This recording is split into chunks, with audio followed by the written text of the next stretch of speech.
चलो जी, हम लोग यूपी बोर्ड क्लास 9th का साइंस का पहला चैप्टर का वीडियो बनाने जा रहे हैं। हमारा पूरा क्लास 9th का जो साइंस है, क्लास 9th का क्या, हम लोग शुरू जब साइंस पढ़ते हैं तो पूरा साइंस हमारा क्या होता है, 3 पार्ट में डिवाइड होता है। कितने पार्ट में? 3 पार्ट में डिवाइड होता है।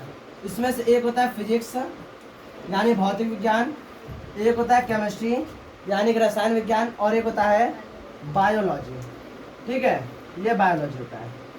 हम लोग इसमें क्लास 9th का जो हम लोग 9th का पहला चैप्टर पढ़ेंगे तो वो तुम्हारा किस ब्रांच का है, तो केमिस्ट्री का है। किसका है?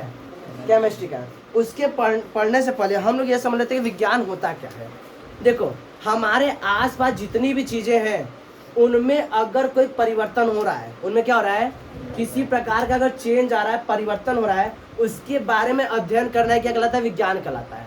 जैसे हमारे आसपास कुछ भी चीज़ें हो रही हैं, जैसे हम कहें कि हम लोग के आसपास पेड़ छोटे से बड़े हो रहे हैं, तो कैसे बड़े हो रहे हैं, यह परिवर्तन कैसे हो रहा है, तो इन सभी चीज़ों का अध्ययन करना क्या कहलाता है? विज्ञान कहलाता है। कोई मनुष्य जब जन्म लेता है तो वो एक हाथ का रहता है, लेकिन धीरे धीरे वह क्या होता है, सांड जैसा हो जाता है। यह किस विधि द्वारा होता है? यह क्या कहलाता है? इसी का अध्ययन करना क्या कहलाता है? हमारा विज्ञान कहलाता है। तो विज्ञान क्या होता है, तो क्या बताओगे कि हमारे आसपास की जितनी भी चीज़ें हैं उन सभी परिवर्तन किस तरह से होते हैं, कैसे होते हैं, क्यों होता है, इन सभी चीज़ों के बारे में अध्ययन करना क्या कहलाता है? विज्ञान कहलाता है। उस विज्ञान में हम लोग सभी ब्रांच को पढ़ेंगे, लेकिन पहले हम लोग क्लास 9 का जो पहला चैप्टर किसके बारे में पढ़ना है? रसायन विज्ञान के बारे में। तो सबसे पहले रसायन विज्ञान किसे कहते हैं? एक बात याद रखना, रसायन विज्ञान को विज्ञान का विज्ञान कहा जाता है। क्या कहता है? विज्ञान का विज्ञान। आप किसी भी प्रकार का विज्ञान पढ़ो उसमें रसायन विज्ञान की आवश्यकता हो जाती है। चाहे आप डॉक्टर बनो या आप कोई चीज़ बनो, अगर विज्ञान को पढ़ के जा रहे हो तो रसायन विज्ञान उसमें ऑटोमेटिक आ जाता है।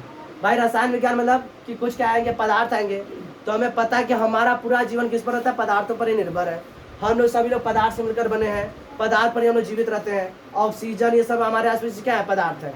तो मतलब ये सब किस में आती है? केमिस्ट्री में आती है, रसायन विज्ञान में। इसलिए रसायन विज्ञान क्या होता है? पदार्थ क्या होता है? विज्ञान का विज्ञान कहता है। किसी को समझने में कोई दिक्कत?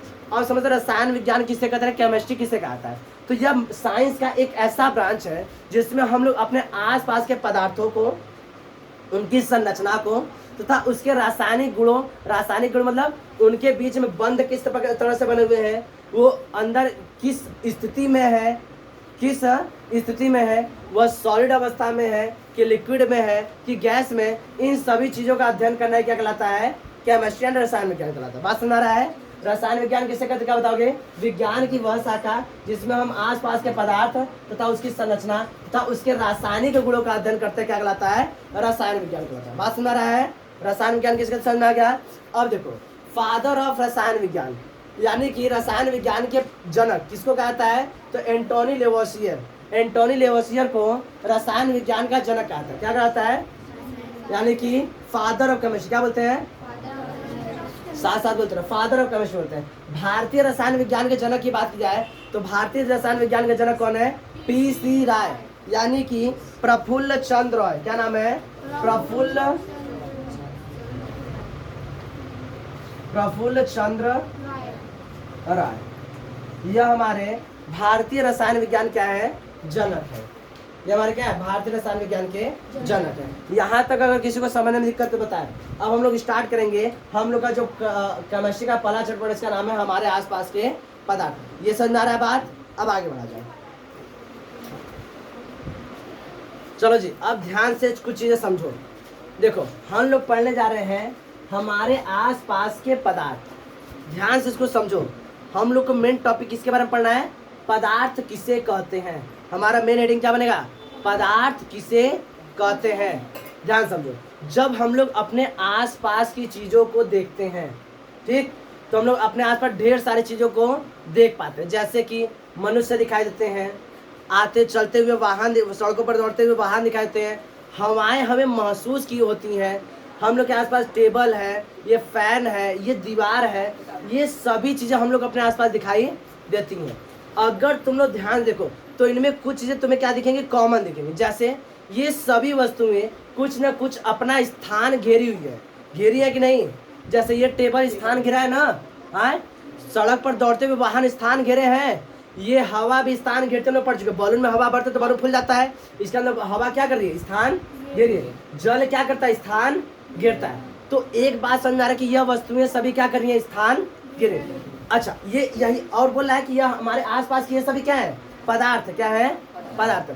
तो पहले में समझते कि इन सभी में गुण क्या है। तो क्या बताओगे कि हम लोग अपने आसपास देखते हैं तो हमें जितनी भी वस्तुएं दिखती हैं उनमें कुछ चीज़ हमें कॉमन दिखाई देती है। जैसे सभी वस्तुएं स्थान घेर रही, क्या कर रही हैं, चाहे जब हम लोग अपने आसपास जितनी भी चीजें देख रहे हो, चाहे हम उसमें मनुष्य देख रहे हो, पेड़ पौधे देख रहे हो, जीव जंतु देख रहे हो, सड़क पर दौड़ते वाहन देख रहे हो, जल देख रहे हो, वायु देख रहे हो, ये सभी क्या करते हैं, कुछ ना कुछ स्थान घेरती है कि नहीं। और एक बात इसमें और कॉमन होता है कि इन सभी का कुछ ना कुछ द्रव्यमान होता है। क्या होता है, तुम खाली बोतल लो और पानी भर के बोतल लो, दोनों का क्या हो जाएगा, वजन ज्यादा हो जाएगा। क्या हो जाएगा, वजन। तो इसका अंदर जल में क्या है, द्रव्यमान होता है। टेबल उठा के देखो, उसमें द्रव्यमान है कि नहीं। सड़क पर दौड़ते हुए वाहन आ रहे हैं ना, टेम्पू उठा दो, उलट दो, तो उसमें द्रव्यमान है कि नहीं है। तुम लोग अपने आसपास जितने पेड़ पौधे उनको देखो, बहुत द्रव्यमान है कि नहीं। इस ईंट को उठा के चेक कर, द्रव्यमान है कि नहीं। तो ये सभी वस्तुएं हमारे आसपास जो भी है, इन सभी में क्या है, कुछ न कुछ द्रव्यमान है, या कम है या ज्यादा, लेकिन द्रव्यमान है। और तो और ये क्या करें, स्थान घेर रही है। और इसी को क्या बोलते हैं हम लोग, पदार्थ बोलते हैं। क्या बोलते हैं, पदार्थ। तो क्या बताओगे, हमारे आसपास की वे सभी वस्तुएं जो स्थान घेर रही हैं तथा इसमें कुछ ना कुछ द्रव्यमान होता है, क्या कहलाती हैं, पदार्थ। क्या कहलाती हैं, पदार्थ। किसी में कोई दिक्कत, पदार्थ यानी कि इंग्लिश में क्या बोलते हैं, matter. All that things in our surrounding that can occupy space और has some mass are known as matter. यानी हमारे आसपास की वे सभी वस्तुएं जो स्थान घेरती हैं तथा जिसमें कुछ ना कुछ द्रव्यमान होता है, क्या कहलाती हैं, पदार्थ कहलाते हैं। किसको समझने में कोई दिक्कत। अब उदाहरण में क्या लिखोगे, हमारे आसपास की सभी चीजें, जैसे जल, वायु, किताब, ईंट, मनुष्य, पेड़ पौधे, जितनी भी चीजें तुम देख सकते हो वो सभी क्या कहलाएंगी, पदार्थ कहलाएंगी। देखो, इन वस्तुओं को हम लोग देख भी सकते हैं और किसी किसी वस्तुओं को हम लोग फील भी करते हैं। जैसे वायु को हम लोग देख नहीं सकते लेकिन फील कर सकते हैं। और इसमें यह प्रॉपर्टी यानी गुण है कि वह स्थान करता है, इसमें द्रव्यमान होता है। अब कुछ चीज़ें हम तुम लोग को बताएंगे, तुम्हें बताने को वो क्या है, पदार्थ है या नहीं। जैसे हम तुमसे पूछे, बताओ खुशी, लड़की खुशी नहीं। जैसे हम बहुत खुश हो, मान ले हमें जैसे रोड पर चल रहे हैं और 500 का नोट मिल गया, नहीं तो हम क्या हो जाएंगे, खुश जाएंगे। तो वो हमारे अंदर जो खुशी का भाव होगा, क्या वो पदार्थ कहलाएगा, नहीं। क्यों, क्योंकि हम उसे देख नहीं सकते, तो वह पदार्थ नहीं कहलाएगा। उसका द्रव्यमान है कुछ। बता, यहाँ पर हम ला दी एकदम मस्त पकवान, पनीर का सब्जी, उसमें से मस्त एकदम खुशबू आ रहा है, उसका जो सुगंध आएगा, क्या वह पदार्थ है, सुगंध नहीं ना। गुलाब की खुशबू पदार्थ नहीं, क्यों, क्योंकि वह स्थान घेर रहा है। हम तुझे बता, अच्छा मिठास, तुम्हें गुलाब जामुन खिला दिए एक ठो और उसका क्या है, मिठास, क्या वो बताओ पदार्थ है। तुम बता सकते हो कैसा है ना, तुम देख सकते हो ना, तो इसका द्रव्यमान है, तो पदार्थ नहीं कहलाता है। हम खूब गुस्सा आ गए, तुम लोग क्वेश्चन को दिए याद करने, तुम याद नहीं किया और खूब गुस्सा आ गए, तो मेरा जो गुस्सा का भाव है, क्या वो पदार्थ है, क्यों जी, तुम लोग महसूस नहीं कर पाओगे, हाँ जी। लेकिन वो सारी से पदार्थ नहीं है। जिन वस्तुओं का द्रव्यमान होगा तथा जो स्थान घेरेंगे वही क्या कहलाएंगी, पदार्थ कहलाएंगे। बात समझ रहा है, इसको लिख लो, ध्यान दो जी।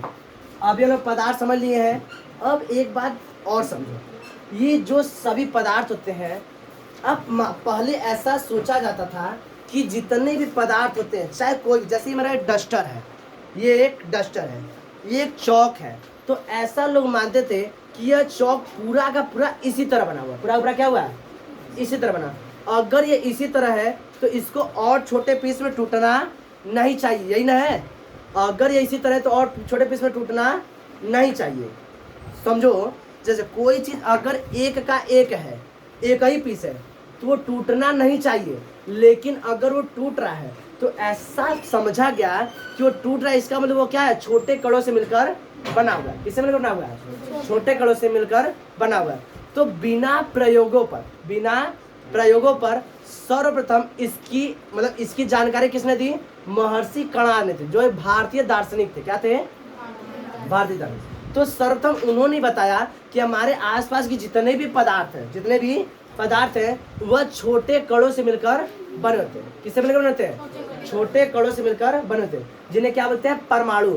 हमारे आसपास सभी चीजें क्या होती हैं? बहुत ही छोटे कणों से मिलकर बनी, बहुत ही छोटे कणों से, जिनको हम लोग देख भी नहीं सकते, और ना तो हम उससे बस क्या करते हैं? कल्पना ही कर सकते हैं। हम लोग क्या करते हैं? बस केवल कल्पना ही कर सकते हैं, उन्हें देख नहीं सकते। तो उन छोटे कणों क्या बोला गया? परमाणु बोला गया। क्या बोला गया? परमाणु। और इसकी सर्वप्रथम कल्पना किसने की थी? महर्षि कणाद ने। और यह बिना प्रयोगों पर था, यह बिना प्रयोगों पर नहीं था। और बात समझो, फिर ऐसे हुआ कि ये सभी वस्तुएं, जितने भी पदार्थ हैं, यह किन मूलभूत इकाइयों से मिलकर बने होते हैं, यानी मूलभूत तत्वों से मिलकर बने होते हैं। तो सर्वप्रथम बिना प्रयोगों पर बात होता था, तो ऐसा माना जाता था कि ये सभी पदार्थ क्या होते हैं? 5 मूलभूत तत्वों से मिलकर बने होते हैं। अग्नि, जल, वायु, आकाश, पृथ्वी। अग्नि, जल, वायु, आकाश, पृथ्वी। भारतीय दार्शनिकों का ऐसा मानना था कि ये सभी जितने भी पदार्थ हैं वो 5 मूलभूत तत्वों से मिलकर बने होते हैं। अग्नि, जल, वायु, आकाश, पृथ्वी। लेकिन जो यूरोपीय दार्शनिक थे, उनका मानना था कि ये सभी पदार्थ क्या होते हैं? मूलभूत 4 तत्वों से मिलकर बने होते हैं। इसमें आकाश को वो लोग नहीं मानते थे, अग्नि, जल, वायु और पृथ्वी मानते थे। जैसे आप शक्तिमान पर देखे होंगे, तो उसमें कहते थे कि शक्तिमान 5 अलग अलग तत्वों से मिलकर, आप जाके बार देख लेना, 5 अलग अलग तत्वों से मिलता। अग्नि मिलेगा, जल मिलेगा, वायु मिलेगा, आकाश मिलेगा, पृथ्वी मिलेगा, तब जाके शक्तिमान बन के तैयार होता है। तो ऐसा लोगों को मानना था। लेकिन ये सब क्या थी? बिना प्रयोगों की थी। क्या थी? बिना प्रयोग की थी। इसका जो सटीक जो बोला था, जो एकदम सही किया था, कल्पना की थी, वो किसने की थी? महर्षि कणाद ने। उन्होंने बताया था ये मूलभूत को हटाइए, आप यह समझिए कि यह जो सभी पदार्थ हैं छोटे छोटे कणों से मिलकर बने होते हैं, और इनको नाम क्या दिया गया? परमाणु दिया गया। क्या नाम दिया गया? परमाणु। बात है ना। और ये छोटे कण होते हैं ना, या इन्हीं के नाम पर इनका क्या रख दिया? कणाद रख दिया। कणाद के नाम पर कण रख दिया। यहाँ तक समझने में किसी को दिक्कत हो रहा है? तो अगर बात आएगा कि पदार्थ छोटे कणों से मिलकर बने होते हैं, इसकी सबसे पहले कल्पना किसने की थी? तो भारतीय दार्शनिक महर्षि कणाद ने की थी। क्या उन्होंने प्रयोगों पर बताया था? नहीं। उन्होंने क्या दिया था? बस केवल अपने कल्पनाओं पर आधारित अपने क्या दी थी? इस तरह से प्रस्तावना दे दी थी। यहाँ तक समझने में किसी को दिक्कत हो रहा है? अब आगे हम लोग पढ़ेंगे पदार्थ के, हम लोग देखें पदार्थ को कितने वर्गों में विभाजित किया गया। ये इतना लिख लो।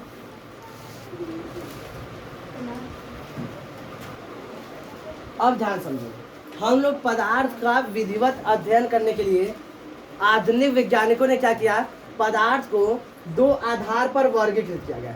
एक वर्गीकृत किया भौतिक गुणों के आधार पर। किस आधार पर? भौतिक गुणों के आधार पर। और एक वर्गीकृत किया रासायनिक गुणों के आधार पर। तो ध्यान समझो, आधुनिक वैज्ञानिकों ने पदार्थ को 2 भागों में वर्गीकृत किया। एक बाटा भौतिक गुणों के आधार पर, और एक बाटा रासायनिक गुणों के आधार पर। तो भौतिक गुणों के आधार पर पदार्थ को कितने भागों में बांटा? 3, ठोस, द्रव और गैस। और रासायनिक गुणों के आधार पढ़ेंगे हम लोग मिश्रण और शुद्ध पदार्थ। मिश्रण और शुद्ध पदार्थ, यह हम लोग आगे पढ़ेंगे, या नेक्स्ट चैप्टर में। कौन सा चैप्टर में पढ़ेंगे? नेक्स्ट। इस चैप्टर में हम लोग पदार्थ के भौतिक गुणों के आधार पर वर्गीकरण पढ़ेंगे। ये पूरा चैप्टर किसमें पढ़ेंगे? पदार्थ के भौतिक गुणों पर किस तरह से उनको डिवाइड किया गया, उन सभी के प्रकृति के बारे में हम लोग को अध्ययन करना है। बस इस चार्ट को इसी तरह बना लो। अब हम लोग पढ़ेंगे पदार्थ के कणों की विशेषताएं, यानी पदार्थ जो छोटे कणों से मिलकर बनते हैं उनकी क्या क्या विशेषता होती है, वो हम लोग अध्ययन करेंगे। इस चार्ट को इस तरह बना लो।